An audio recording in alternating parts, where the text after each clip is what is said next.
Shalom, saudara-saudara terkasih dalam Kristus. Selamat pagi. Edisi Sama kali ini berjudul Terlalu Indah untuk Dilewatkan. Topik bahasan kita terambil dari Ibrani pasal 3 ayat 7 hingga pasalnya yang keempat ayat 11. Saya hanya akan bacakan dari pasal 4 ayat 9 sampai 11 di akhir renungan kita. Sebelumnya mari kita mulai Sama hari ini dengan doa. Bapa yang mengasihi kami, terima kasih karena peringatan-peringatanmu yang luar biasa. Kami mau belajar dan merenungkannya pagi ini. Tolong dan pimpin kami. Amin. Beberapa bulan yang lalu, saya baru menyadari sebuah hal yang sebenarnya bukan sesuatu yang baru-baru amat. Hal ini adalah sesuatu yang sebenarnya saya sering alami sejak kecil.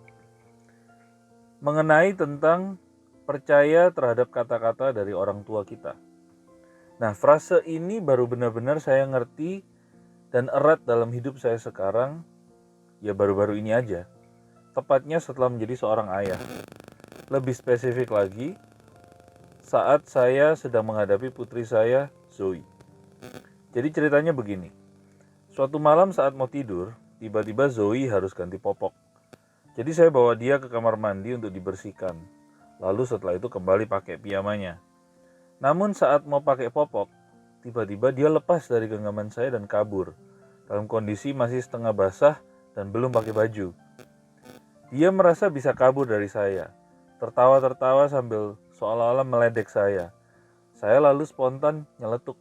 "Oi, awas, jangan lari-lari, nanti kamu jatuh loh." Nah biasanya kalau nggak basah, dan ini terjadi, biasanya saya biarkan dulu sambil bercanda-bercanda kejar-kejaran dengan Oi. Namun karena saya anggap ini bahaya, saya cukup panik dan cukup keras memperingati Oi. Tidak seperti biasanya.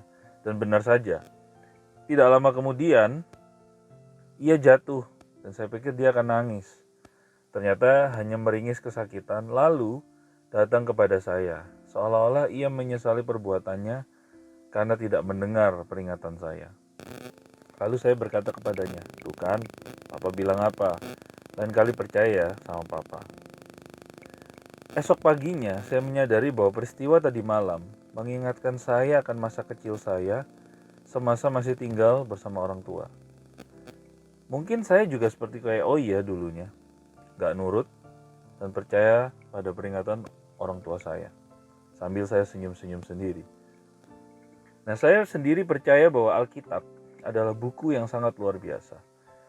Salah satunya adalah menjadi pengingat tentang apa yang dilakukan Allah sepanjang sejarah manusia, ciptaannya Dia. Nah, di Keluaran 17 ayat 14, Allah menyuruh Musa untuk mencatat dalam sebuah tulisan sebagai tanda peringatan bagi generasi berikutnya. Untuk apa?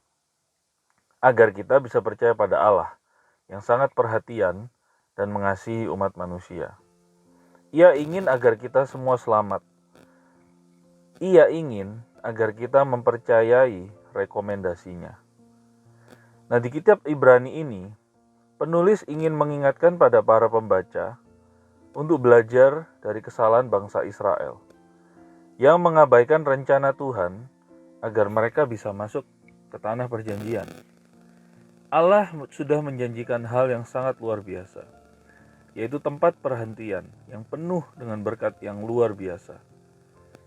Nah, generasi pertama yang keluar dari tanah Mesir tidak menikmati janji itu karena mereka mengabaikan rekomendasi dari Allah.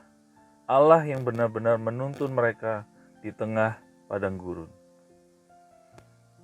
Ibrani 3 ayat 14 mengingatkan kita semua bahwa kita yang zaman ini sudah percaya kepada Kristus akan beroleh janji yang sama dengan bangsa Israel ketika di padang gurun, yaitu mendapatkan tempat perhentian. Di pasal sebelumnya dijelaskan siapa Yesus sebenarnya, mengapa kita harus percaya pada Yesus, dan banyak bukti-bukti penting lainnya dihadirkan oleh penulis. Namun poin penting dari perikop kita hari ini adalah ingin mengatakan bahwa kita yang melewatkan kesempatan yang Yesus tawarkan ini, kita akan sama bodohnya dengan bangsa Israel waktu itu. Melewatkan tempat perhentian yang bisa juga diartikan adalah hari Sabat Tuhan. Hari di mana kita bisa bersama-sama menikmati kasih dengan Sang Pencipta kita. Penulis mengajak kita untuk berserah kepada Yesus, yang kisah hidupnya sangatlah indah untuk semua umat manusia. Dikatakan juga bahwa Yesus adalah Tuhan atas hari Sabat. Kalau saya bayangkan kira-kira seperti ini. Allah menguduskan hari ketujuh, di mana manusia bisa berkuasa atas segala ciptaannya. Dan Allah hadir di tengah-tengah mereka saat di Taman Eden. Nah, saat bangsa Israel berada di padang gurun, Allah juga menjanjikan tempat perhentian atau hari Sabat bagi mereka yang bersama-sama menjadi contoh bagi bangsa lain yang tidak percaya kepada Allah. Nah, dua kesempatan ini di dua zaman ini sudah dilewatkan oleh para pendahulu kita. Namun Allah begitu setia. Dia terus menyediakan akses tempat perhentian atau hari Sabat itu untuk selama-lamanya lewat pribadi Yesus Kristus. Ini semua disampaikan dengan jelas di ayat 9 hingga 11 yang akan saya bacakan untuk kita semua. Ibrani 4 ayat 9. Jadi, masih tersedia suatu hari perhentian, hari ketujuh bagi umat Allah. Sebab barang siapa telah masuk ke tempat perhentiannya, ia sendiri telah berhenti dari segala pekerjaannya, sama seperti Allah berhenti dari pekerjaannya. Karena itu, baiklah kita berusaha untuk masuk ke dalam perhentian itu, supaya jangan seorang pun jatuh karena mengikuti contoh ketidaktaatan itu juga. Bagaimana menurut saudara? Kalau rekomendasi saya didengar oleh Zoe, membuat saya bahagia, karena saya ingin yang terbaik untuknya. Coba bayangkan perasaan Bapa kita di surga, saat kita mau taat dan percaya pada rekomendasinya. Masihkah kita meragukan motivasinya? Mari kita berdoa. Bapa, waktu kami bukanlah waktumu. Namun kami mau percaya penuh pada caramu mengatur dunia ini dan segala isinya. Kami mau hidup berdasarkan rekomendasimu, seperti para pendahulu kami yang sudah melangkah dalam iman dan mencicipi tempat perhentianmu. Terima kasih Bapa, terima kasih Yesus. Kami sudah berdoa. Amin.